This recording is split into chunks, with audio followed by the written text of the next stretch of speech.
Hai semuanya, gimana kabar kalian? Semoga selalu dalam keadaan baik. Jadi welcome back teman-teman di Adegreso Channel, dan ini adalah segmen analisa pagi, segmen dimana kita akan mengulas untuk update news dan juga pergerakan dari market, khususnya market Bitcoin. Teman-teman, hari ini kita berada di tanggal 30 Januari 2024. Kita akan lihat gimana sih pergerakan dari market dan juga news dan narasi apa yang ada di market kripto saat ini.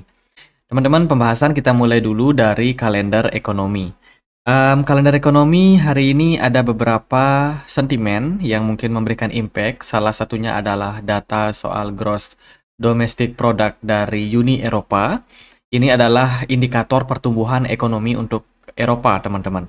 Uni Eropa ya, kalau kita perhatikan dari forecastnya, pertumbuhan ekonominya di kuartal keempat 2023 kemarin akan diprediksi 0%, tidak ada pertumbuhan sama sekali. Kemudian data dari Amerika Serikat hari ini akan ada data soal consumer confidence. Terus juga ada job opening, teman-teman. Kira-kira jumlah ketenaga kerjaan yang muncul atau yang baru terbit di Amerika Serikat itu berapa banyak? Itu akan kita dapat datanya nanti malam ya. Jadi hari Selasa ini itu aja news dari sentimen market, nggak terlalu banyak. Memang kita akan memasuki ke fase-fase di mana akan dapat rilis data terkait dengan keputusan suku bunga dari Fed yang akan dibacakan tanggal 1 Februari nanti, teman-teman. Kalau kita lihat dari forecastnya, ya, ini 1 Februari 2024 jam 2 dini hari itu akan ada keputusan terkait dengan suku bunga Fed yang mana dilihat dari forecastnya 96% itu percaya Fed masih bakalan menahan suku bunganya di 5,5%, sementara 3% lainnya itu yakin bahwa Fed bakalan mulai melakukan pemangkasan suku bunga. Jadi ini merupakan data yang penting untuk kita lihat dalam beberapa hari ke depan, so mungkin market maker juga masih bakalan wait and see dalam beberapa waktu, teman-teman. Oke, kita akan mulai pembahasannya dulu dari kondisi dari perekonomian, khususnya di market Asia di perdagangan kemarin. Evergrande ini adalah salah satu perusahaan properti. Sebenarnya perusahaan ini banyak sektor ya, teman-teman. Tapi yang paling terkenal dari Evergrande adalah perusahaan properti yang dimana di pengadilan itu diminta atau sudah mendapatkan persetujuan untuk melakukan likuidasi aset ya dari pemerintahan Hong Kong. Dari pengadilan Hong Kong itu memerintahkan untuk melakukan likuidasi dari Evergrande. Evergrande adalah perusahaan yang sudah kolaps, teman-teman. Isu kebangkrutannya mulai muncul di tahun 2021 kemarin. Ya, terus mengalami semacam pasang surut di mana Evergrande sendiri masih berusaha untuk mendapatkan investor untuk bisa membayar para kreditur yang sebelumnya. Jadi istilahnya gali lubang tutup lubang. Karena di Cina sendiri perekonomian lagi crash pasca COVID, di mana perusahaan-perusahaan properti di sana yang merupakan salah satu aset investasi yang paling digemari di Cina itu sulit melakukan penjualan dan banyak akhirnya ada properti-properti yang disebut properti hantu ya teman-teman, karena tidak ditempatin. Selain itu juga banyak orang yang juga masih mencicil properti mereka, sehingga ini menyebabkan multiplier effect ya terhadap ekonomi perbankan, kemudian properti juga. Jadi ya saling berkaitan yang menyebabkan perusahaan ini akhirnya kolaps dan harga sahamnya jatuh. Teman-teman, dalam 5 tahun terakhir pergerakan saham dari Evergrande sudah nyungsep ya. Jadi mirip seperti token rug pull, teman-teman. Itu, dan sekarang mereka diminta untuk melikuidasi asetnya. Artinya aset-asetnya harus dijual dan perusahaannya ditutup. Wow, ngeri ya teman-teman, kejatuhan properti besar dari Cina. Kemudian teman-teman, berita yang lain datang dari Google update policy. Ini terkait sama ads atau iklan yang akan ada di Google. Baru aja mereka melakukan semacam perubahan atau ya bisa dibilang amandemen gitu ya terkait dengan polisinya. Setelah ETF Bitcoin di-approve, akhirnya mereka boleh mengizinkan Google mensupport untuk periklanan terkait sama ETF spot Bitcoin yang mungkin akan diiklankan oleh banyak hedge fund, entah itu di YouTube atau mungkin itu di website-website dan lain sebagainya. Nah, itu sudah bisa teman-teman, dan ini tentunya bakalan menjadi positive news, di mana teman-teman mungkin yang suka baca-baca berita atau suka nonton video mungkin sometimes akan melihat berita misalkan BlackRock beriklan tentang ETF. atau mungkin Fidelity, atau mungkin hedge fund yang lain, teman-teman. Ini good news untuk pengenalan ya orang-orang terkait dengan investasi baru ETF ini yang baru saja di-approve ini. Lalu teman-teman ada berita dari FTX yang terus atau masih dalam proses melakukan likuidasi aset karena mereka juga harus membayar kreditur. Ya, mengumpulkan kembali uang-uang tunai yang masih bisa dikumpulkan dan membayar para investor mereka, teman-teman. Jadi dikabarkan memang FTX ini belakangan terus melakukan penjualan ya. Dari FTX, Alameda Research, dan kawan-kawannya ini karena memang sudah mengajukan kebangkrutan di bulan November 2022, akhirnya sidang dan ya baru dapat persetujuan terkait dengan likuidasi asetnya. Maka teman-teman akan melihat banyak berita terkait dengan penjualan-penjualan aset kripto ke depannya. Belum selesai sampai FTX sama Alameda Research. Dari Grayscale sendiri dikabarkan masih melakukan deposit ke Coinbase Prime. Artinya dari Grayscale sendiri masih melakukan penjualan. Kemarin yang dijual sekitar 9 ribuan ya. Sekarang hari ini yang sudah berhasil dijual adalah sekitar 6 ribu. Artinya sudah ada penurunan jumlah Bitcoin yang dijual oleh Grayscale. Dan of course Bitcoin memanfaatkan momentum tersebut karena selling pressure-nya udah melemah. Ya kan, Bitcoin dalam jangka pendek itu bisa mengalami tren kenaikan, teman-teman. Kemudian dari berita yang lain ada dari salah satu kandidat dari pemilu Amerika Serikat, yaitu Robert F Kennedy. Nah, ini keturunannya John F Kennedy ya, teman-teman. Jadi baru aja Robert Kennedy itu menerima pembayaran berupa yang namanya Bitcoin, teman-teman. Artinya menerima pembayaran bukan pembayaran langsung, tapi berupa kayak donasi gitu ya, donasi kampanye itu boleh pakai Bitcoin, teman-teman. Dan dia sedang membicarakan terkait sama ketidaksetujuannya sama CBDC dan akan mendukung yang namanya Bitcoin.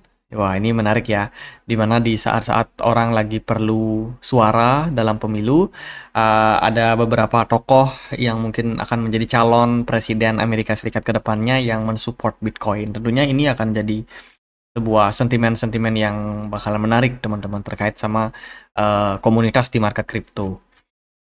Itu dari pemilu Amerika Serikat. Kemudian kita lihat dari berita yang lain, ada Stellar Foundation dikabarkan kemarin mengalami semacam delay terkait sama protokol mereka yang ada error, ada bug, teman-teman. Jadi baru aja Stellar sendiri itu mengkonfirmasi bahwa memang di jaringan mereka itu ada bugs yang mempunyai risiko kecil. Investor nggak perlu panik, namun mengatakan bahwa bugs tersebut itu berpotensi dampaknya terhadap aplikasi platform kontrak pintar yang diluncurkan. Ya, jadi di akun resmi Twitter mereka mengkonfirmasi hal tersebut. Tapi investor nggak perlu khawatir terkait sama keamanan, karena ini hanya sifatnya ya bug sementara, teman-teman, dan diperbaiki dengan langsung ya oleh developernya. Kemudian berita yang baru datang dari Decentraland, salah satu token dengan narasi metaverse, teman-teman. Manifesto Decentraland 2024 sudah keluar, ditetapkan sebagai tahun penting pada tahun 2024. Decentraland akan melangkah ke era baru dengan merilis klien desktop baru yang kuat dan mampu mendukung versi VR dan juga seluler di masa depan. Ini berita bagus dari Decentraland. Ini udah waktunya makan. Teman-teman, kita lanjut lagi ya. Ini adalah analisa dari CryptoCon, di mana CryptoCon sendiri merupakan salah satu analis yang sempat saya ikutin karena saya melihat beberapa prediksinya cukup valid ya, teman-teman, dalam beberapa bulan terakhir. Kita lihat nih pergerakan dari Bitcoin saat ini itu lagi dalam tahap menuju fase ungu. Ini aku coba zoom out, mungkin teman-teman ada yang belum ngikutin ya video kita dari beberapa waktu terakhir. Di sini aku akan sedikit jelasin dari CryptoCon sendiri itu melihat bahwa pergerakan Bitcoin itu ada beberapa fase. Ada fase merah. Fase merah ini artinya lu udah harus hati-hati dan exit dari market karena ini biasanya peak dari bull market, teman-teman. Ada fase hijau di mana ini adalah time to buy, di mana Bitcoin biasanya menyentuh level bottom. Kemudian ada fase kuning, ini adalah fase ya sedikit recover teman-teman. Fase recover, fase pre-bull run. Kemudian akan ada fase ungu. Fase ungu ini adalah fase di mana kamu sudah harus membeli. Ya, melakukan ya DCA semacam itu teman-teman, DCA karena Bitcoin belum tentu akan langsung bullish, tapi ini adalah fase-fase akumulasi terakhir yang bisa kamu manfaatkan. Dan berikutnya akan ada fase merah lagi, di mana di fase merah ini ya kamu harus sudah exit dari market. Nah, itu penjelasan mudahnya. Kalau kita lihat dari historical ya, ada teman-teman juga yang nanya di kolom komentar, biasanya kalau market lagi bulan Februari atau Maret itu market cenderung crash atau bullish. Kalau kita lihat dari riwayat sebelumnya, di tahun 2022, nah ini kan chartnya masih baru ya teman-teman. Di tanggal 29 Januari 2012, Bitcoin itu mengalami tren penurunan di bulan Februarinya sampai Maret, bahkan dalam beberapa bulan terakhir. Ini adalah koreksi yang diambil pada Bitcoin before akhirnya Bitcoin bullish dengan sangat gila. Kalau kita lihat dari riwayat tanggal 29 Januari 2016, pergerakan Bitcoin juga kurang lebih ada koreksi kecil. Tapi koreksinya ini berlangsung sangat singkat dan pergerakan Bitcoin langsung ditunjang sama kenaikan yang cukup impulsif di bulan-bulan berikutnya. Kalau kita merujuk pada tahun 2020, tanggal yang sama, 29 Januari, pergerakan Bitcoin justru sudah dalam tahap koreksi di waktu itu. Bahkan di Februarinya ada crash yang terjadi pada Bitcoin, tapi tidak berlangsung lama Bitcoin segera recover dan akhirnya mengalami fase bullish. Dan sekarang teman-teman 2024 tanggal 29 pergerakan Bitcoin masih bakalan cenderung sideways dan ongoing kita akan menyentuh level yang ungu ini atau titik ungu, fase titik terakhir di mana teman-teman bisa melakukan akumulasi Bitcoin. Di mana fase itu adalah fase dari tanggal sekarang sampai November 2024 nanti ya, tanggal 28 November 2024 itu adalah fase ungu, di mana fase-fase ini kita akan mencari harga-harga ideal yang bagus untuk masuk before akhirnya Bitcoin akan masuk ke fase setelah halving yang notabene biasanya adalah bullish cycles yang akan diprediksi bullish cycle itu akan berakhir di tanggal 28 November 2025. Tuh teman-teman, prediksinya sih sampai segitu. Lalu, apa impact daripada pergerakan Bitcoin di fase kuning menjelang ungu ini?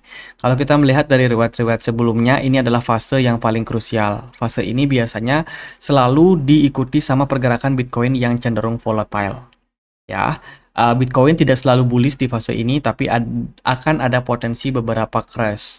Apalagi kalau teman-teman sudah ngikutin market, bulan-bulan yang sangat rawan itu adalah di bulan Maret, April sampai Mei. Itu rawan banget sama koreksi pada market, teman-teman. Jadi ya itu prepare yourself. Kita nggak tahu nih sementara Bitcoin apakah bakalan langsung crash, akan ada crash yang terjadi dalam beberapa bulan terakhir, atau justru malah Bitcoin ini ya mungkin akan bisa mengalami tren kenaikan kalau kita ukur dalam jangka menengah sampai bulan November nanti. Itu teman-teman yang mungkin bisa kalian perhatikan untuk saat ini. Kemudian ya itu sih, mari kita lihat untuk pergerakan dari chart Bitcoin ya. Hari ini Bitcoin diperdagangkan di kisaran 43.100 something. Pergerakan Bitcoin di perdagangan kemarin itu kan ada closing time frame weekly. Overall closingnya ternyata lumayan bagus, ada hammer dengan ekor yang cukup panjang di sini yang memang mengindikasikan Bitcoin ini masih punya potensi untuk kenaikan jangka pendeknya. Kemudian dari volume perdagangan di perdagangan kemarin juga sangat-sangat antusias ya. Market hari Senin benar-benar volatile, bagus teman-teman. Smart money pun juga ada peningkatan di perdagangan kemarin. Itu sementara dari time frame weekly. Kemudian kalau kita perhatikan di time frame daily-nya, pergerakan Bitcoin memang lumayan impulsif dan sekarang mengarah ke beberapa level resistance terdekat pada Bitcoin. Pergerakan Bitcoin kemarin itu ditutup di kisaran area 41.900. Kemudian dalam 24 jam terakhir Bitcoin menguat sampai 43.000. Ini ditunjang dari posisi beberapa aset lain seperti S&P 500 yang juga masih bullish.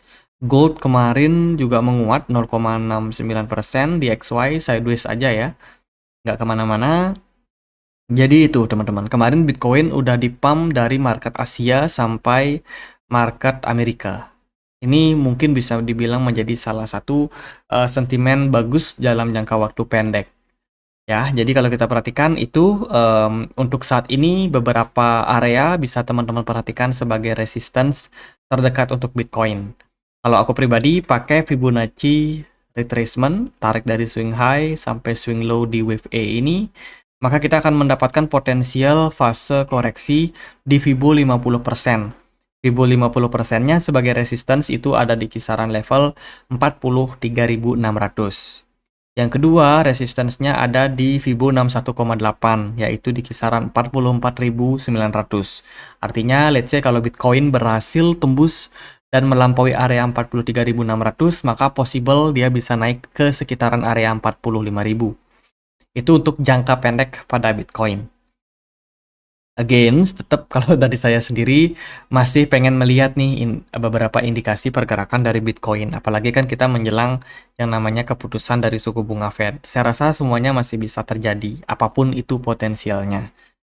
Dan itu teman-teman beberapa area resistance yang teman-teman perhatikan. Dan next kita akan bahas gimana sih kalau seandainya Bitcoin itu berhasil breakout dari level 61,8% ini atau di level 45.000 ini, maka apakah Bitcoin akan berpotensi untuk bullish atau bagaimana kalau Bitcoin ternyata ke-reject di level tersebut? Berarti kita confirm create wave B dan kita ongoing untuk running wave C.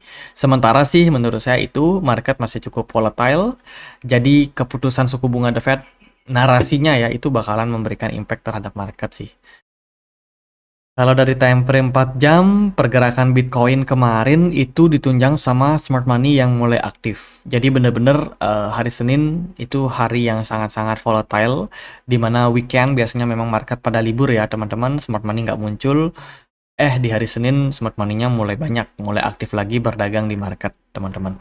Jadi ada peningkatan smart money, kemudian ditunjang sama volume perdagangan yang juga cukup bagus. Dari RSI juga cenderung masih positif, berada dalam posisi overbought atau jenuh beli teman-teman.